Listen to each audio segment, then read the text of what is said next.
요양보호사 자격과정 제4강 수업을 시작하도록 하겠습니다. 4강 수업의 내용은 어떤 내용이냐면요. 장기 요양 서비스 이용 지원입니다. 자, 이 말은 무슨 얘기냐? 등급을 받으셨기 때문에 이제 서비스를 어떻게 이용해야 되느냐, 이 내용인 거죠. 그래서 등급을 받으시게 되면 어르신들에게 장기 요양 인정서가 집으로 또는 보호자에게 전달이 되게 되어 있습니다. 장기 요양 인정서라는 서류는 어떤 거냐면요. 등급을 받았습니다. 자, 그래서 기본 인적사항, 그러니까 어르신의 성함, 주민번호, 뭐 이런 것들이 해당되겠죠. 그리고 언제까지 이 등급에 대해서 인정을 하겠습니다라는 유효 기간, 그리고 몇 등급을 받았습니다. 우리 등급 1등급부터 5등급까지, 그리고 인지 지원 등급까지 있는 거 우리가 다 확인하셨잖아요. 그래서 그 등급이 여기에 이제 적히는 거죠. 그리고 자, 이 등급을 받으신 어르신이 어떤 서비스를 이용해야 되느냐, 재가급여냐, 시설급여냐, 또는 특별현금급여냐, 뭐 이런 내용에 대해서 쭉 안내가 되어 있는 서류입니다. 그리고 중요한 거, 수급자 안내사항도 장기 요양 인정서에 기록이 되어 있다는 겁니다. 그래서 수급자 안내사항은 조금 이따 제가 다시 설명을 해드릴게요. 그래서 우리 장기요양 인정서와 표준장기 요양 이용 계획서라는 두 가지의 서류가 등급을 받으시면 대상자에게 받아지는 서류입니다. 그러면 기본 인적사항, 그리고 유효기간, 그리고 장기요양 등급은 똑같이 표준장기 요양 이용 계획서에도 적혀요. 그런데 장기요양 급여의 종류와 내용과 수급자 안내사항은 우리 장기요양 인정서에 적힌다는 겁니다. 그러니까 이 말은 왜 이렇게 제가 강조를 할까요? 우리 자격시험에요. 장기요양 인정서에 들어갈 내용이 어떤 거냐라고 묻는 질문이 나올 겁니다. 그런 문제가 나올 때에는 여기까지는 표준장기요양 이용 계획서와 동일한 내용들이다. 그런데 급여의 종류와 내용, 그리고 수급자 안내사항은 장기요양 인정서에 기록되어 있다. 기억을 좀 해주시기 바랍니다.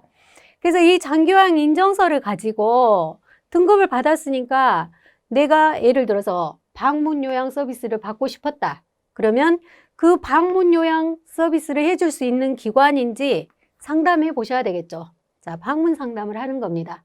아니면 기관에서 우리 집으로 와가지고, 그러니까 대상자 댁으로 와서 상담을 할 수도 있고, 또 대상자가 그 기관에 찾아갈 수도 있는 거죠. 일단 상담을 하는 겁니다. 두 번째, 대부분 상담을 했으니까 바로 계약을 체결할 것이라고 생각을 하시는데 그게 아니라는 거죠. 자, 계획을 수립하셔야 되는 거죠. 무슨 계획? 자, 예를 들어서 방문 요양 서비스를 받겠습니다 했다면 그 서비스를 받기 위한 모든 계획을 수립하셔야 되는 거죠. 어디서 서비스 할래? 오전에 할래? 오후에 할래? 몇 시간 할래? 뭐 이런 계획을 수립을 하셔야 되는 거죠. 왜 그런 계획들을 수립을 먼저 하느냐? 이 수립한 내용을 이 계약서에 기록을 해서 계약이 체결돼야 된다는 겁니다. 그래서 우리 꼭 먼저 계획 수립하고 그 다음에 계약을 체결한 이후에 이 계약서에 체결했던 내용을 가지고 이제 서비스가 제공되어야 되겠죠. 그래서 서비스가 제공되고 잘 하고 있는지 모니터링하고 또는 대상자도 만족해 하는지 이 서비스에 대해서 개선점은 없는지 이런 내용을 모니터링 하셔야 되겠죠. 그런 다음에 서비스가 종료 혹은 계속된다. 종료되는 거는 이제 이럴 수도 있습니다. 예를 들어서 이 방문요양센터하고 계약을 했었는데 어르신이 이 센터와 계약을 이제 그만하고 싶다. 그렇다면 종료될 수 있는 거죠. 그리고 타 기관에 가서 계속될 수도 있는 거죠.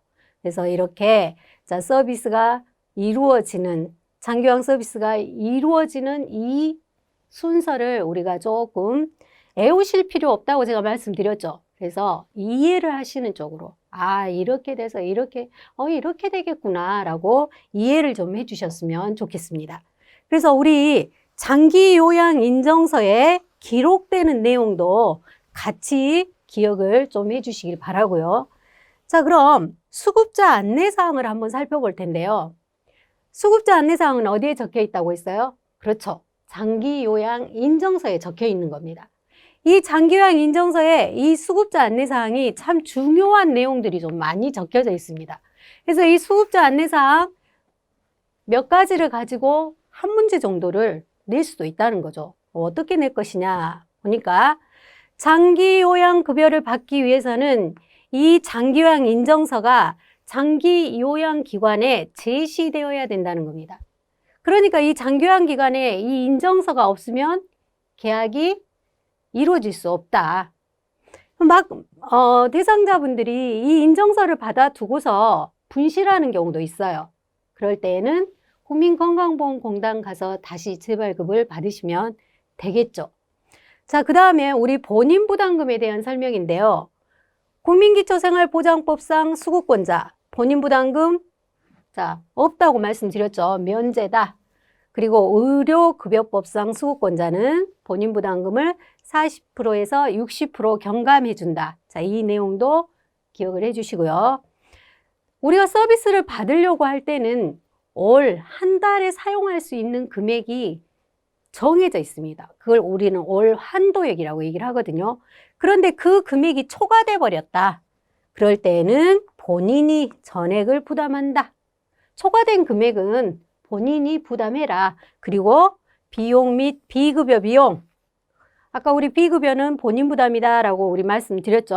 그래서 이런 내용들은 만약에 초과되거나 아니면 본인 부담금이 아니 비급여 비용이 발생되었을 때는 어르신이 대상자가 부담을 해야 된다. 그런 얘기들입니다. 자, 또 장기요양보험료가 6회 이상 연체가 되었답니다. 납부되지 않았다. 이랬을 때는 지금 서비스를 받고 있어요. 예를 들어 방문요양, 방문목욕 뭐 이런 서비스를 받고 있는데 장기요양보험료가 6회 이상 연체되어 있을 때, 미납되어 있을 때는 서비스가 중단될 수 있다. 자, 이 6회를 기억을 해 주시기 바랍니다. 우리 시험 문제는요, 이런 숫자를 가지고 많이 틀어놓습니다. 예를 들어 3회, 5회, 뭐 이런 식으로. 그래서 6회. 그럼 다시 서비스를 받으려고 할 때에는 이렇게 미납되어 있는 금액을 다 납부를 하신다면 무리 없이 서비스가 계속될 수 있겠죠. 그래서 이 수급자 안내사항을 우리가 조금 기억을 좀 해두실 필요가 있겠습니다. 자, 다음 내용은 이것도 이제 수급자 안내사항에 있는 내용이에요. 이의 신청을 할 수가 있다 그랬어요. 자, 내가 우리 엄마 등급 신청을 했는데 등급 신청을 해서 한 3등급은 나오시겠지 했는데 5등급이 나왔단 말이에요. 그러면 이건 좀 문제가 있는 것 같은데 이 신청을 해볼 수 있다. 그 신청은 통보를 받은 날로부터 90일 이내. 그러니까 준비를 좀 해서 어떤 내용도 써야 되겠잖아요. 무엇 때문에 이렇게 되었는지 사유 이런 것들도 필요하겠죠. 그래서 이렇게 작성을 해가지고 국민건강보험공단에다 이 신청을 해볼 수 있다는 겁니다. 근데 중요한 거는 통보를 받은 날로부터 90일 이내에 할 수 있다. 이걸 좀 알아주셨으면 좋겠고요. 그 다음에 우리 갱신 신청이라는 걸 한다 그랬죠. 최소 유효기간은 1년 이상이라고 했어요. 그래서 등급을 1년이 다 되어서 이제 갱신 신청을 한 겁니다. 그랬더니 갱신 신청은 그럼 언제까지 해야 되느냐? 유효기간이 끝나기 90일 전부터 30일 전까지 국민건강보험공단에다 신청해라. 이 말은 무슨 얘기냐면요. 우리가 신청서를 제출하고 자, 등급이 완료되기까지 며칠이 소요되었었나요? 30일이 소요되었죠. 그러니까 유효기간이 만료되기 30일 전에는 해줘야 된다는 겁니다. 그렇죠?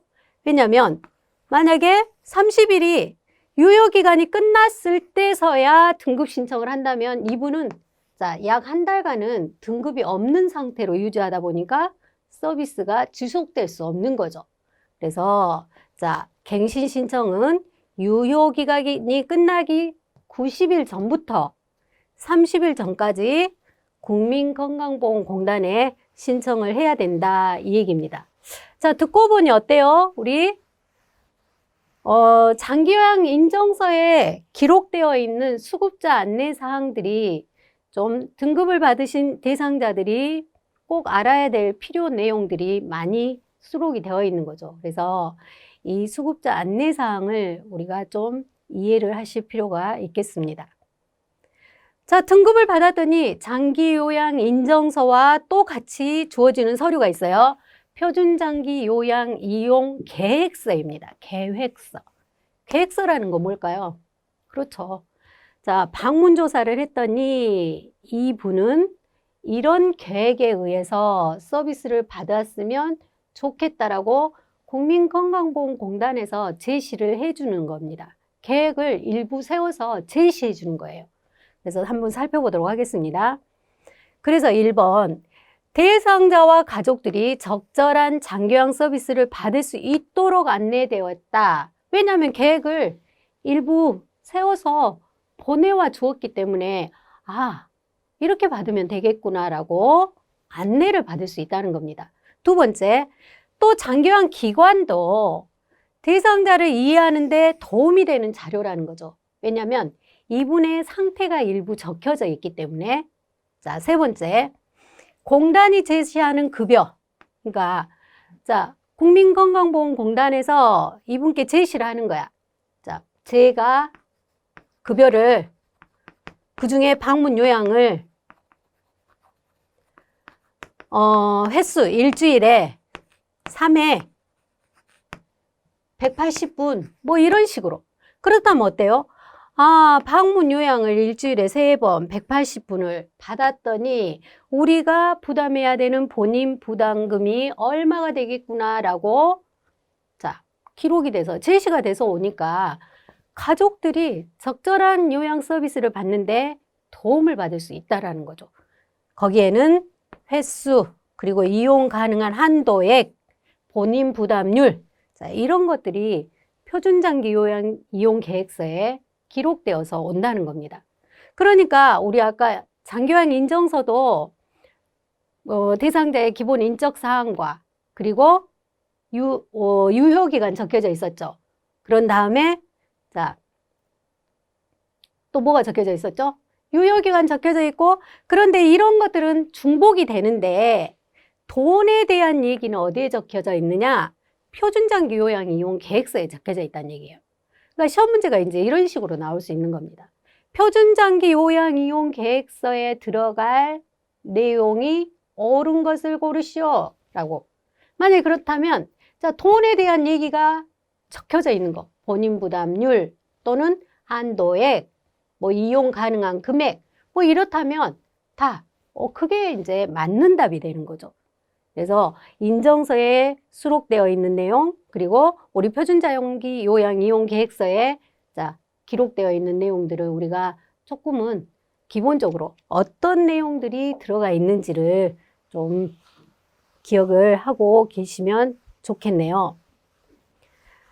자, 이제 이렇게 등급을 받으신 분은 방문 상담해서 계획 세워서 계약을 체결해서 서비스가 제공된단 말이에요.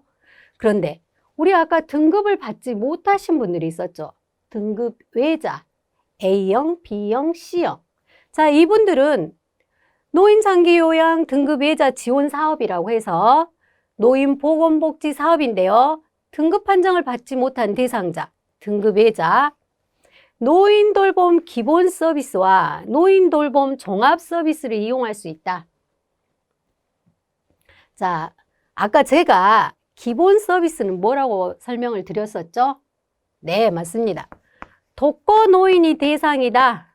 혼자 사시는 노인이 대상이다.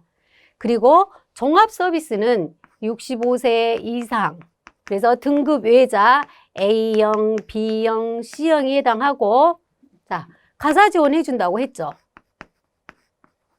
네, 종합적으로 서비스를 한다고 했어요. 기본 서비스는 독거노인에게 안부만 묻고 나온다라고 설명을 드렸고요. 또는 노인복지관, 사회복지관 서비스를 지자체에서 제공받을 수 있고요. 국민건강보험공단에서도 이렇게 등급을 받지 못한 분들에게 해주는 서비스가 있다. 만성질환자 사례관리 사업, 그러니까 만성질환이 있는 분을 대상으로 관리를 해준다는 거죠. 그리고 노인 건강 사업.